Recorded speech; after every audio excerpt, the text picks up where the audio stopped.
Madam, ಈಗ ಬಿಡದಿ ಹತ್ರ ರೈತರ ಭೂಮಿನ ಕಬಳಿಸ್ಕೊಳ್ತಾ ಇದೆ ಸರ್ಕಾರ. ಏನ್ ಹೇಳ್ತೀರಾ ಸರ್ಕಾರಕ್ಕೆ? ಸರ್ಕಾರಕ್ಕೆ ಅಂದ್ರೆ ಏನಂದ್ರೆ ನಮ್ದು ರೈತರಿಗೋಸ್ಕರ ಭೂಮಿ ಇರೋದು. ಸರ್ಕಾರ ಮಾಡಿಲ್ಲ ಭೂಮಿನ. ನಮ್ಮ ರೈತರು ಸಂಪಾದನೆ ಮಾಡಿ ಆಗಿನ ಕಾಲದಿಂದ ಕಷ್ಟಪಟ್ಟು ಸಾಕಿ ಇದು ಮಾಡಿದ್ದಾರೆ ಭೂಮಿನ. ರೈತರಿಂದ ಸರ್ಕಾರ ಇರೋದು, ಸರ್ಕಾರದಿಂದ ರೈತರಿಲ್ಲ ಇವತ್ತಿನ ದಿನದಲ್ಲಿ. ಏನೇ ಆದರೂ ನಮ್ಮ ರೈತರಿಗೋಸ್ಕರ ಭೂಮಿ ಕೊಡಬೇಕು ಅಂತ ನಮ್ಮಲ್ಲಿ ಮನವಿ ಮಾಡ್ಕೋತಾ ಇದ್ದೀವಿ ಸರ್ಕಾರಕ್ಕೆ. ನಾವು ಯಾವುದೇ ಕಾರಣಕ್ಕೂ ಸರ್ಕಾರಕ್ಕೆ ಭೂಮಿ ಕೊಡಲ್ಲ. ಅವ್ರು ಬಿಡೋದಿಲ್ಲ ಅಂತಾರಲ್ಲ? ಬಿಡಲ್ಲ ಅಂದ್ರೆ ನಾವು ಯಾವುದೇ ಇದಾದ್ರೂ ಪ್ರತಿಭಟನೆ ಮಾಡಿ ಹೋರಾಟ ಮಾಡಿ ನಮ್ಮ ಸರ್ಕಾರದಿಂದ ನಮ್ಮ ಭೂಮಿ ನಾವು ಇಸ್ಕೊತೀವಿ. ಆಗ್ಲೇ ಸುಮಾರು ಜನಕ್ಕೆ ಚೆಕ್ಗಳೆಲ್ಲ ಕೊಟ್ಟಿದ್ದಾರೆ. ಇವಾಗ ಎಲ್ಲ ರೈತರ ಸಂಘದಿಂದ ಎಲ್ಲ ಮುಸ್ಕರ ಮಾಡಿ ರಾಜ್ಯದಿಂದ ಬಂದು ಎಲ್ಲ ರೈತರೆಲ್ಲ ಬಂದು ಮುಸ್ಕರ ಮಾಡಕ್ ರೆಡಿ ಆಗಿದ್ದಾರೆ ಮೇಡಮ್. ಈಗ ಅಷ್ಟು ಫಲವತ್ತಾಗಿರೋ ಭೂಮಿನ ಕಿತ್ಕೊಂಡಿದ್ರು, ಅವ್ರು ಮನ ಬಂದಂಗೆ ದುಡ್ಡು ಕೊಟ್ರೆ ಎಷ್ಟು ಮಟ್ಟಿಗೆ ಸರಿ ಅಂತೀರಾ? ದುಡ್ಡು ಇವತ್ತಿದ್ದು ನಾಳೆ ಖರ್ಚಾಗುತ್ತೆ. ಭೂಮಿ ಮತ್ತೆ ನಮ್ಗೆ ಸಿಗಲ್ಲ ಯಾವುದೇ ಕಾರಣಕ್ಕೂ. ನಾವು ಯಾವುದೇ ಕಾರಣಕ್ಕೂ ಭೂಮಿಯನ್ನು ಬಿಡ್ಕೊಡಲ್ಲ ಯಾರಿಗೆ. ಏನ್ ಹೇಳ್ತೀರಾ? ಸರ್ಕಾರ ಬರ್ಲೇಬೇಡಿ ಅಂತ ಹೇಳ್ತೀರಾ? ಸರ್ಕಾರ ಜಾಗಕ್ಕೆ ಬರಕ್ಕೆ ಬರಲೇಬಾರ್ದು. ಅವ್ರಿಗೆ ಅಧಿಕಾರ ಇಲ್ಲ ಜಾಗಕ್ಕೆ ಬರಂಗಂತ. ಅವ್ರದಂತ ಅಕ್ಕೇನು ಅಂತ ಅವ್ರ ಹೆಸರಲ್ಲಿ ಇಲ್ಲೂ ಇಲ್ಲ ಅಲ್ಲ. ಸರ್ಕಾರದಿಂದ ಅವ್ರಿಗೆ ಏನಾರು ಅಕ್ಕಿದ್ರೆ ಮಾತ್ರ ಬಂದು ಅಲ್ಲಿ ಪ್ರತಿಭಟನೆ ಮಾಡ್ಬೋದು. ಅವರು ಅಲ್ಲಿ ಅವ್ರಿಗೆ ಅಕ್ಕಿಲ್ಲ, ಅದರಿಂದ ರೈತರು ಬಂದು ಅಲ್ಲಿ ಪ್ರತಿಭಟನೆ ಮಾಡ್ತಾರೆ. ಅವ್ರದ್ದು ಜಾಗ ಐತೆ, ಅವ್ರ ಭೂಮಿ ಐತೆ, ಅವರು ಮಾತಾಡ್ಬೋದು. ಎಲ್ಲಿ ಹೋಗ್ಬೇಕಮ್ಮ? ಇರೋ ಭೂಮಿನ ಕೊಟ್ಬಿಟ್ಟು ಅವ್ರು ಎಲ್ಲೂ ಹೋಗಕ್ಕಾಗಲ್ಲ ಮೇಡಮ್. ಇವತ್ತಿನ ದಿನದಲ್ಲಿ ದುಡಿದ್ರೆ ರೈತರಿಂದ ನಮ್ಗೆ ಅನ್ನ ಸಿಗ್ತಿರೋದು, ಬೇರೆ ಯಾರಿಂದನೂ ಇಲ್ಲ, ಸರ್ಕಾರದಿಂದ ಏನಿಲ್ಲ. ಇವತ್ತಿನ 5 ವರ್ಷ ಇದ್ದು ಐತಾನೆ, ಮತ್ತೆ ನಾಳೆ ಇನ್ನೂ 5 ವರ್ಷ ಮತ್ತೆ ಒಬ್ರು ಬರ್ತಾರೆ. ನಮ್ಗಿರೋದ್ರಿಂದ ನಮ್ಮ ಭೂಮಿನೇ ಸಾಯ ತನಕ ಇರಬೇಕಾದ್ರೆ ನಮ್ಗೆ ಭೂಮಿ ಬೇಕು. ಟೌನ್ಶಿಪ್ ಮಾಡೋ ಉದ್ದೇಶ ಆದ್ರೆ ಏನಿರ್ಬೋದು ಅಂತೀರಾ? ಅಂದ್ರೆ ಅವ್ರ ರಾಜ್ಯಕ್ಕೆ ಅದೆಲ್ಲ ಲಾಭ ಐತೆ, ಅದರಿಂದ ಎಲ್ಲಾ ರೀತಿಯಿಂದ ದುಡ್ಡು ಬರುತ್ತೆ. ಈ ಭೂಮಿಯಿಂದ ಅವ್ರು ದುಡ್ಡು ಬರ್ತಾ ಇಲ್ಲ. ರಿಯಲ್ ಎಸ್ಟೇಟ್ ಮಾಡೋದು. ಈಗ ಒಬ್ಬೊಬ್ರಿಗೆ ಇಷ್ಟು ಕೋಟಿ ಅಂತ ಕೊಟ್ರೆ ಅವ್ರಿಗೆ ಅಲ್ಲಿ ಕಮಿಷನ್ ಬರ್ತಿದೆ. ಭೂಮಿಯಿಂದ ಅವ್ರಿಗೆ ಏನ್ ಬರ್ತದೆ? ರೈತರಿಂದ ಏನ್ ಬರ್ತಾ ಇದೆ? ರೈತರಿಗೆ ಏನು ಆದಾಯ ಮಾಡ್ಕೊಟ್ಟಿದ್ದಾರೆ? ಎಷ್ಟೋ ಜನ ರೈತರು ಇವರು ಸತ್ತಿದ್ದಾರೆ. ಅವ್ರಿಗೇನು ಪರಿಹಾರ ಕೊಟ್ಟಿದ್ದೆ ಸರ್ಕಾರ? ಏನೂ ಕೊಟ್ಟಿಲ್ಲ ಮೇಡಮ್. ರೈತರಿಗೋಸ್ಕರ ಹೋರಾಡಬೇಕು ಅಷ್ಟೇ. ನಮ್ಮ ಪ್ರತಿಯೊಬ್ಬರು ರೈತರು ಹೋರಾಟ ಮಾಡಲೇಬೇಕು ಇವತ್ತಿನ ದಿನದಲ್ಲಿ. ಸರ್ ಹೇಳಿ, ಈಗ ಬಿಡದಿ ಹತ್ರ ಅಷ್ಟು ದೊಡ್ಡ ಟೌನ್ಶಿಪ್ ಮಾಡ್ತೀನಿ ಅಂತ ಹೊರಟಿದೆ ಸರ್ಕಾರ, ಏನ್ ಹೇಳ್ತೀರಾ ಅವ್ರಿಗೆ? ಮೇಡಮ್, ಅದೆಲ್ಲ ಬೆಳೆಯ ಭೂಮಿ, ಫಲವತ್ತತೆ ಇರೋ ಭೂಮಿ, ಸಿಕ್ಕಾಬಟ್ಟೆ ಒಳ್ಳೆ ಬೆಳೆ, ಒಳ್ಳೆ ತೋಟ ಇರೋಂಥ ಭೂಮಿ. ಏನು ಬಡ ಭೂಮಿ ಅಲ್ಲ. ಏನು ಆ ಕಡೆ ಫುಲ್ ಉತ್ತರ ಕರ್ನಾಟಕ ಕಡೆ ಬಯಲು ಪ್ರದೇಶ ಆದ್ರೆ ಬಿಡು ಏನೋ ಪಾಪ ಓಲಿ ಅಂತ ಅನ್ಬೋದು. ಇದು ಫಲವತ್ತ ಎಲ್ಲ ಒಳ್ಳೆ ಬೆಳೆ, ಎಲ್ಲ ಅಡಿಕೆ ತೋಟ ಐತೆ. ಪ್ರತಿಯೊಂದು ಬರೀ ತೋಟದ ಐಟಮ್ ಎಲ್ಲ ಒಳ್ಳೆ ರೆಸಿಪಿ ಬೆಳೆಯೋ ಭೂಮಿನ ಪಾಪ ಬಡವರಿಗೆ ಅವ್ರಿಗೆ ಹೆಲ್ಪ್ ಮಾಡಿ ಇನ್ನು ಏನೋ ಅದಕ್ಕೆ ಹೆಲ್ಪ್ ಆಗೋ ರೀತಿ ಮಾಡ್ಬೇಕು ಅವ್ರದ್ದು ಸರ್ಕಾರದವರು. ಅದನ್ನ ಮಾರ್ಕೊಂಡು ಅವ್ರು ಇರೋದು ಅಮ್ಮಮ್ಮ ಒಬ್ಬರು 1 ಎಕರೆ ಇಲ್ಲ ಕುಂಟಿಗಳ ಲೆಕ್ಕ ಇಟ್ಕೊಂಡ್ರು. ಯಾರೇನೋ 10 ಎಕರೆ 20 ಎಕರೆ ಜಮೀನ್ದಾರುಗಳು ಇರಲ್ಲ ಅಲ್ಲಿ.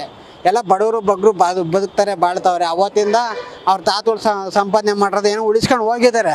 ಅದನ್ನು ನಾವು ಆದರೆ ಉಳಿಸೋ ರೀತಿ ನಾವು ಪ್ಲ್ಯಾನಿಂಗ್ ಕೊಡಬೇಕು ಹೊರತು ಹಾಳು ಮಾಡೋ ರೀತಿ ಮಾಡಬಾರ್ದು. ಯಾವುದೇ ಸರ್ಕಾರ ಆಗಲಿ, ಕಾಂಗ್ರೆಸ್ ಆಗಿರಲಿ, BJP ಆಗಿರಲಿ, JDS ಆಗಿರಲಿ, ಅದನ್ನೇನಾದ್ರು 4 ಜನಕ್ಕೆ ಹೆಲ್ಪ್ ಆಗೋ ರೀತಿ ಅದನ್ನು ಉಳಿಸ್ಕೊಂಡು ಹೋಗ್ಬೇಕೆ ಹೊರತು ಹಾಳು ಮಾಡಬಾರ್ದು ಅಂತ ಹೇಳ್ಬೋದು ಮೇಡಮ್. ಅದನ್ನೇ ಇವಾಗ ಅದೇ ಭೂಮಿ ಮೇಲೆ ಕಂಡು ಬಿದ್ದಿರೋದಾದ್ರೆ ಯಾಕಂದ್ರೆ ಬೆಂಗಳೂರಲ್ಲಿ ಜಾಸ್ತಿ ಜನ ಆಗ್ತಾವ್ರೆ. ಇವಾಗ ಇತ್ತೀಚೆಗೆ ಏನಾಗುತ್ತೆ ಅಂದ್ರೆ ಮೇಡಮ್, ಇವಾಗೆಲ್ಲ ಬರೀ ರಿಯಲ್ ಎಸ್ಟೇಟ್ ದಂಧೆ. ಎಲ್ಲೇ ನೋಡ್ರಿ, ಇವಾಗ ಇಲ್ಲಿ ಸಿಟಿ ಬೆಳೀತು ಅನ್ಕೊಳ್ಳಿ, ಇಲ್ಲೊಂದು ಸ್ವಲ್ಪ ಇಂಪ್ರೂವ್ ಆಗ್ತಲೆ ಇನ್ನೊಂದು ಸ್ವಲ್ಪ ದೂರ ಸ್ಕೆಚ್ ಆಗ್ತಾರೆ. ಅಲ್ಲಿ ಒಂದು ಸ್ವಲ್ಪ ಏನೋ ಇಂಪ್ರೂವ್ಮೆಂಟ್ ಮಾಡೋಣ, ಅಲ್ಲೊಂದು ಸ್ವಲ್ಪ ದುಡ್ಡು ಮಾಡೋಣ ಅಂತ ನೋಡ್ತಾರೆ ಹೊರತು ರೈತರು ಬದುಕಲಿ ಅಂತಂದು ಯಾರೂ ನೋಡಲ್ಲ. ರೈತರು ಚೆನ್ನಾಗಿಲ್ಲ ಅಂತ ಯಾರೂ ನೋಡಲ್ಲ. ಇವತ್ತು ಎಷ್ಟೋ ರೈತರು ಸಾಯ್ತಾ ಇದ್ದಾರೆ, ಯಾರು ಕಿವಕ್ಕೆ ಹಾಕ್ಯಮಲ್ಲ ಅವ್ರ ಬಗ್ಗೆನ. ಇವ್ರಿಗೇನು ದುಡ್ಡು ಮಾಡಬೇಕು ಲೈಫಲ್ಲಿ. ಇವಾಗ ಪಕ್ಕದಲ್ಲಿ ಒಬ್ಬ ಒಳ್ಳೆ ರಾಜಕಾರಣಿ ದುಡ್ಡು ಜಮೀನು ಇರುತ್ತೆ, ಪಕ್ಕದಲ್ಲಿ 10 ಜನದ್ದು ರೈತರು ಇರುತ್ತೆ. ಅವ್ನು ರಾಜಕಾರಣಿಗೇನು ಎಲ್ಲೋ ಬರುತ್ತೆ, ಎಲ್ಲೋ ಹೋಗುತ್ತೆ, ಎಲ್ಲೋ ಇರುತ್ತೆ. ಅವ್ನಿಗೆ ಬೇಜಾನ್ ಲೆಕ್ಕಕ್ಕೆ ಇರಲ್ಲ ಅವನಿಗೆ. ರೈತರಿಗೆ ಪಾಪ ಅದರಲ್ಲೇ ದಿನನಿತ್ಯ ಊಟ ತಿಂಡಿ, ಅವ್ರ ಕಷ್ಟ ಸುಖ ಪ್ರತಿಯೊಂದು ಅದರಲ್ಲೇ ಆಗಬೇಕು. ಅದನ್ನೆಲ್ಲ ಅರ್ಥ ಮಾಡ್ಕೊಂಡ್ರೆ ಅವ್ರು ಆ ರೀತಿ ಮಾಡಲ್ಲ ಯಾವುದೇ ಸರ್ಕಾರದವರು. ಬಟ್ ಸ್ವಲ್ಪ ಯೋಚನೆ ಮಾಡಬೇಕು. DK ಸಾಹೇಬರು ಹೊಸದಾಗಿ CM ಆಗಿದ್ದಾರೆ. ಸಿದ್ದರಾಮಯ್ಯ ಸಾಹೇಬರು ಇದ್ದರು, ಅವರು ಯಾರೂ ಈ ಥರ ಮಾಡಿರಲಿಲ್ಲ, ಇದುವರೆಗೂ ಯಾರೂ ಮಾಡಿಲ್ಲ. ಆ ಥರ ಟೌನ್ಶಿಪ್ ಮಾಡಿ ಇನ್ನೊಬ್ಬರಿಗೆ ವೇಸ್ಟ್ ಆಗೋ ರೀತಿ ಮಾಡಲಿಲ್ಲ. ಮೊನ್ನೆ ಅದೇ ರೀತಿ ನಮ್ಮ ದೇವನಹಳ್ಳಿ ಹತ್ರ ಚಂದ್ರದುರ್ಗ ಅಂತ ಆಯ್ತಲ್ಲ, ಅಲ್ಲಿ ಟೌನ್ಶಿಪ್ ಮಾಡಿ ಏನೋ ಫ್ಯಾಕ್ಟ್ರಿ ಮಾಡ್ತೀವಿ ಅಂತಂದು ಎಲ್ಲ ಹೋರಾಟ ಮಾಡಿದ್ರು. ರೈತರ ಸಂಘದವ್ರು ಹೋರಾಟ ಮಾಡಿದ್ದಕ್ಕೆ ಹಿಂದೆಲ್ಲಿ ಆ್ಯಕ್ಷನ್ ತಗೊಂಡು ಬೇಡ ಅಂತ ಸಿದ್ದರಾಮಯ್ಯ ಸಾಹೇಬರು ಅವತ್ತು ಸ್ಟಾಪ್ ಕೊಟ್ಟರು. ಕರೆಕ್ಟಾ? ಅದೇ ರೀತಿನ ಇವತ್ತಿಗೂ ಈ ರೈತರೊಳಗೆ ಎಲ್ಲರೂ ಬೆಂಬಲ ಕೊಟ್ಟು ಅವ್ರನ್ನೂ ಉಳಿಸ್ಕೊಂಬ ರೀತಿ ಎಲ್ಲರೂ ಬೆಂಬಲ ಕೊಡಬೇಕು ಅಂತ ನಾನು ಕೇಳ್ಕೊಂತೀನಿ. ಅಲ್ಲ ಸರ್, ಇಲ್ಲಿ ಬಂದು 15 ದಿನ ಆಗಿಲ್ಲ ಅಧಿಕಾರಕ್ಕೆ, ಇಷ್ಟು ದೊಡ್ಡ ಮಟ್ಟದ ನಿರ್ಧಾರ ತಗೊಂಡಿದ್ದಾರೆ. ರೈತರು ಹೊಟ್ಟೆ ಮೇಲೆ ಹೊಡೆದಂಗೆ ಮೇಡಮ್. ಹೊಡಿತಾವ್ರೆ ಅನ್ನೋದೇನು ಹೊಡೆದಂಗೆ ಲೆಕ್ಕ. ಹೊಡಿಬಾರ್ದು. ನಾವು ಹೇಳ್ತೀವಿ, ಎಲ್ಲರೂ ಹೇಳೋದು ಅದನ್ನೇ. ಪಾಪ ಎಲ್ಲ ರೈತರೇ, ಒಳ್ಳೆ ಜನ ಚೆನ್ನಾಗಿರಲಿ ಅಂತಂದು ನಾವು ಆಶೀರ್ವಾದ ಕೊಡ್ಬೇಕು ಹೊರತು. ಅವ್ರು ಬೆಳೆದ್ರೆ ತಾನೇ ನಮ್ಗೆ ಇವತ್ತು ನಾವು ಇಲ್ಲಿ ಮೇಡಮ್ ಇವತ್ತು ನಾವು ಹಳ್ಳಿಯಿಂದ ಬಂದಿದ್ದೀವಿ, ಇವತ್ತು ಊಟ ಮಾಡ್ತಾ ಇದೀವಿ ಅಂದರೆ ಅವರಿದ್ರು ಮಾತ್ರ ನಮ್ಗೆ ಊಟ. ಅವ್ರು ಬೆಳಿಲಿಲ್ಲ ನಾವೇನು ತಿಂತೀವಿ? ಏನು ದುಡ್ಡು ತಿನ್ನಕ್ಕೆ ಬರುತ್ತಾ? ಲೈಫಲ್ಲಿ ಏನೇ ತಿನ್ನಬೇಕು ಅನ್ನೋ ರೈತರು ಬದುಕಿರಬೇಕು, ರೈತರು ಚೆನ್ನಾಗಿರಬೇಕು. ಅವರಿದ್ದರೆ ಏನೋ ಒಂದು 2 ದಿವಸ ನಾವು ನಮ್ಮ ಮಕ್ಕಳು ಮರಿ ಮುಂದಕ್ಕೆ ಫ್ಯೂಚರಲ್ಲೂ ಚೆನ್ನಾಗಿರ್ತೀವಿ. ಅವರಿಲ್ಲ ಅಂದರೆ ನಾವು ಹಾಗೆ ಕಾರ್ಯಕ್ರಮ ಅಷ್ಟೇ ಮೇಡಮ್. ಏನು ಹೇಳ್ತೀವಿ, ನಮ್ಮ ಭೂಮಿಲಿ ನಮಗೆ ಬೇಕು, ನಾವು ಬೆಳೆ ಇಕ್ಕೊಂತೀವಿ, ತಿಂತೀವಿ, ಬೇರೆಯವ್ರಿಗೆ ಕೊಡ್ತೀವಿ, ಮಾರ್ತೀವಿ, ಹಿಂಗೆಲ್ಲ ಮಾಡ್ತೀವಿ. ನಾವೇನು ಮಾಡೋಣ? ಅವ್ರು ಕೊಡೋಕ್ಕಾಗುತ್ತಾ? ನಾವು ಬೇಕೇ ಬೇಕು ಅಂತ ಹಠ ಮಾಡ್ತಾವ್ರೆ. ಕೊಡಲ್ಲ ನಾವು. ಸರ್ಕಾರ ಭೂಮಿ ನಮ್ಗೇನು ಗದ್ದೆ ಇಲ್ದಿರೋ ಬೇಕಮ್ಮ, ನಮ್ಗೆ ಏನು ತಿನ್ಬೇಕು ನಾವು ಬೆಳ್ಕೊಂಡು. ಸರ್ಕಾರ ಭೂಮಿ ಇವಾಗ ನಮ್ಗೇನು ಮನೆ ಇಲ್ಲ, ಜಮೀನಿಲ್ಲ, ಏನಿಲ್ಲ, ಕೂಲಿ ಮಾಡ್ಕೊಂಡು ತಿನ್ನೋರು. ನಮ್ಗೆ ಚೆನ್ನಾಗಿಲ್ದಿದ್ರೆ ತೋರ್ಸೋರು ಇಲ್ಲ, ಗತಿ ನಮ್ಗೆ ಯಾರು ದಿಕ್ಕಿಲ್ಲ, ಏನಿಲ್ಲ, ಬಡವರು. ಬೇಕಾದ್ರೂ ಕೊಡ್ಬೇಕು ನಮ್ಗೊಂದು ಒಂದು ಸ್ವಲ್ಪ. ಅದನ್ನ ಮಾರ್ಬಿಟ್ಟು ನಿಮ್ಗೆ ಅದೇ ತಕ್ಕಂಗೆ ಏನ್ ಬೆಲೆ ಕೊಡುತ್ತಾ ಅದಕ್ಕೆ ಅದೇ ಬೇಡ ಬಿಡು, ಭೂಮಿನ ಬೇಕು ನಮ್ಗೆ, ಕೊಡ್ಲಿ ಬಿಡು.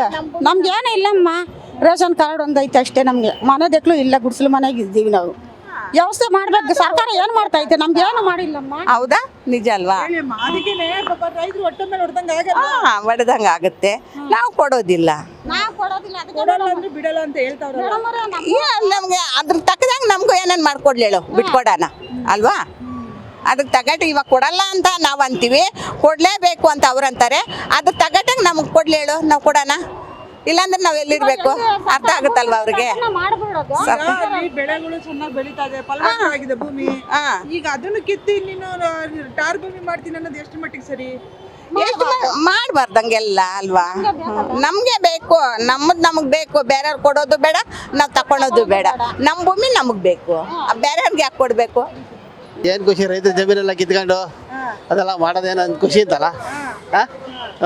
ಅಲ್ಲ ಸರ್, ಫಲವತ್ತಾದ ಭೂಮಿ ಬಿಟ್ಬಿಟ್ಟು ಇವರು ಟಾರ್ ಭೂಮಿ ಮಾಡ್ತೀನಿ ಅಂತ ಅದೇ ಮತ್ತೆ ಅದನ್ನೇ ಕೇಳ್ತಾರ ನಾವು. ಅದು ಬೇಕಾ? ಸರ್ಕಾರಕ್ಕೆ ಈ ಥರದ್ದು ಏನು ಉಪಯೋಗ ಇಲ್ಲ. ಯಾವ್ದಾನ ಮರುಭೂಮಿ ಪರ್ಮಿ ಅಂತ ಕಡೆ ಮಾಡಿದ್ರೆ ಒಳ್ಳೇದಾಗುತ್ತೆ. ರೈತರ ಜಮೀನು ಒಳ್ಳೆ ಫಲವತ್ತಾದ ಭೂಮಿನ ಕಿತ್ಕೊಂಡೋಗಿ ಟಾರ್ ಮಾಡಿದ್ರೆ ಸರಿ ಆಗುತ್ತಾ ಅಂತ ಅಷ್ಟೇ. ಸರ್, ಈಗ ರೈತರು ಬೆನ್ನೆಲುಬು ಅಂತಾರೆ, ದೇಶದ ಬೆನ್ನೆಲುಬು ಅಂತಾರೆ. ಅವ್ರಿಗೆ ಸರ್ಕಾರ ಏನ್ ಭರವಸೆ ಕೊಟ್ಟು ಅಧಿಕಾರಕ್ಕೆ ಬರುತ್ತೆ? ಅವ್ರ ಬೆನ್ನಿಗೆ ಚೂರಿ ಹಾಕ್ತಾವ್ರ. ಈಗ ಬೆನ್ನಿ ಚೂರಿ ಹಾಕೋದಿರ್ಲಿ, ಅವ್ರ ಪಾಡಿಗೆ ಅವ್ರು ಬೆಳೆ ಬೆಳ್ಕೊಂಡು ದಿನಕ್ಕೂ ಬಿಡ್ತಿಲ್ವಲ್ಲ ಇವರು. ಕಣ್ಣು ಹಾಕಿದ್ರೆ ಹೆಂಗೆ ಜೀವನ? ಹೆಂಗೆ ಜೀವನ ಅಂದ್ರೆ ದೇವರೇ ಗತಿ. ಅವರೇ ಕಾಪಾಡಬೇಕು, ಸರ್ಕಾರದವ್ರೆ ಕಾಪಾಡಕ್ಕಿಲ್ಲ ಅಂದ್ರೆ ಇನ್ನೆಲ್ಲ ಹೋಗಿ ಹೇಳೋಣ ಜನಗಳ ಹತ್ರ. PK ಸಾಹೇಬ್ರು ಬಂದು ಒಂದು 15 ದಿನ ಆಗಿರೋದು, ಅಷ್ಟರಲ್ಲಿ ಇಷ್ಟು ದೊಡ್ಡ ಇದನ್ನ ಇದ್ ಮಾಡ್ತಾ ಇದಾರೆ, ಕಬಳಿಸ್ಕೊಳ್ತಾ ಇದಾರೆ ಜಮೀನ. ಎಷ್ಟು ಮಟ್ಟಿಗೆ ಸರಿ ಅಂತೀರಾ? ಸರಿ ಇಲ್ಲ, ಮಾಡ್ತಾ ಇದಾರೆ.